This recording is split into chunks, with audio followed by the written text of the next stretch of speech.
Assalamualaikum warahmatullahi wabarakatuh. Sahabat beriman yang dimuliakan oleh Allah Subhanahu wa taala. Qarun adalah sosok manusia yang pernah hidup di muka bumi, yang diberi kekayaan yang luar biasa. Kisahnya diabadikan dalam kitab suci Al-Quran guna menjadi hikmah dan pelajaran bagi seluruh umat manusia. Qarun adalah seorang laki-laki kaya raya di masa Nabi Musa alaihissalam. Dia juga kenal dengan Raja Fir'aun. Ia tak hanya berharta tetapi juga orang berilmu yang memiliki kekerabatan dengan Nabi Musa alaihissalam. Para ulama mengatakan Qarun adalah sepupu Nabi Musa alaihissalam. Ia juga merupakan ahli kitab Taurat setelah Nabi Musa dan Harun. Qarun sering disebut dengan Munawir karena keindahan suaranya dalam membaca kitab Taurat.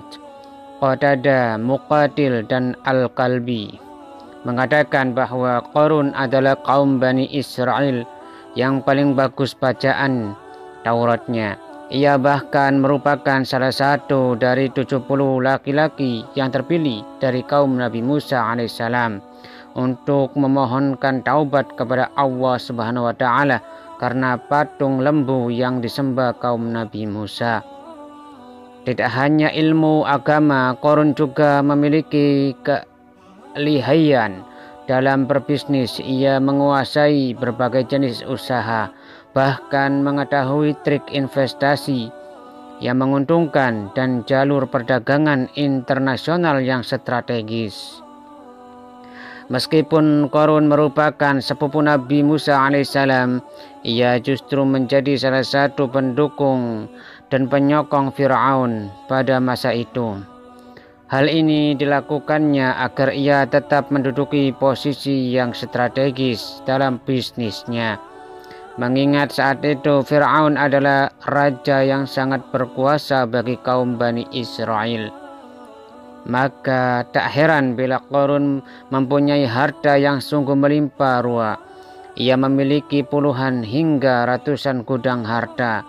Ibnu Katsir menyebutkan bahwa kunci-kunci gudangnya bahkan sangat berat dipikul, meskipun oleh orang-orang yang kuat sekalipun, sebagaimana yang disebutkan dalam Quran surat Al-Qasas ayat 76.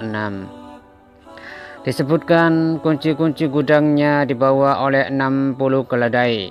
Sedangkan dalam riwayat Ibnu Abbas disebutkan bahwa kunci-kuncinya dibawa oleh 40 laki-laki yang amat kuat.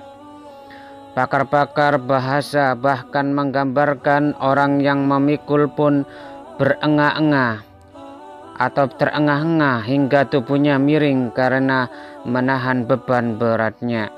Namun siapa sangka di balik ilmunya yang tinggi dan hartanya yang melimpah, Qarun justru termasuk golongan orang-orang munafik. Harta bendanya berhasil membutahkan mata hatinya. Banyak orang soleh yang menasihati dan memperingati Qarun atas kesombongannya. Namun ia mengabaikannya dan menganggap bahwa harta yang dimilikinya didapatkan dari ilmu dan usahanya, tanpa ada campur tangan dari Allah Subhanahu wa taala. Hal ini tergambar dari perkataannya, sesungguhnya aku diberi harta itu karena ilmu yang ada padaku. Quran surat Al-Qasas ayat 78. Pada suatu hari keluarlah sang konglomerat ini melewati kaum Bani Israel dengan pakaian dan harta yang mewah. Ia juga diikuti oleh para pembantu dan budak-budak yang siap siaga melayaninya. Harta kekayaan Qarun sungguh membuat orang-orang iri. Mereka berkata, semoga kita memiliki harta yang berlimpah seperti Qarun. Sungguh Qarun benar-benar orang yang beruntung. Namun orang-orang berilmu lagi soleh menimpali mereka, hai celakalah kalian apabila mengharapkan harta seperti yang dimiliki Qarun. Sesungguhnya pahala Allah Subhanahu wa taala jauh lebih baik bagi orang-orang yang beriman dan beramal soleh, dan pahala itu tidak dapat diperoleh kecuali oleh orang-orang yang sabar. Kesombongan Qarun benar-benar telah mengundang murka Allah Subhanahu wa Ta'ala. Ia tentu tahu bahwa sebelumnya telah ada umat yang ditimpakan azab karena kesombongan mereka. Padahal umat-umat terdahulu justru lebih kuat dan lebih banyak hartanya. Azab Allah Subhanahu wa Ta'ala sungguh nyata.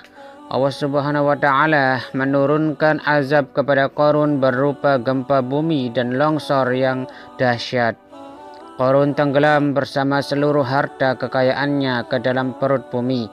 Tak ada sedikit pun harta yang tersisa, seluruhnya bahkan rata dengan tanah. Tidak ada satupun golongan yang mampu menyelamatkannya, baik keluarga, kerabat maupun temannya.